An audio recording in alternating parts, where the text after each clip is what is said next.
തിരുവനന്തപുരത്ത് ശസ്ത്രക്രിയയിലെ പിഴവിനെ തുടർന്ന് യുവതിയുടെ വിരലുകൾ നഷ്ടപ്പെട്ട കേസ് സിറ്റി പോലീസ് കമ്മീഷണർ അന്വേഷിക്കണമെന്ന് മനുഷ്യാവകാശ കമ്മീഷൻ. 1 മാസത്തിനകം റിപ്പോർട്ട് സമർപ്പിക്കണം. ആരോഗ്യവകുപ്പ് മെഡിക്കൽ ബോർഡ് രൂപീകരിക്കണമെന്നും കമ്മീഷൻ നിർദ്ദേശിച്ചു.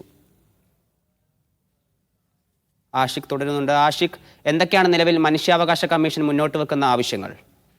വലിയ വിവാദമായി ഈ സംഭവത്തിൽ മനുഷ്യാവകാശ കമ്മീഷൻ കൂടി ഇടപെടുന്നു എന്നുള്ളതാണ് അതിൽ ഏറ്റവും പ്രധാനപ്പെട്ടത്. ഹരി, അത് 1 മാസത്തിനകം ഈ വിഷയത്തിൽ അന്വേഷണം നടത്തി റിപ്പോർട്ട് സമർപ്പിക്കാൻ സിറ്റി പോലീസ് കമ്മീഷണർക്ക് നിർദ്ദേശം നൽകിയാണ് മനുഷ്യാവകാശ കമ്മീഷൻ.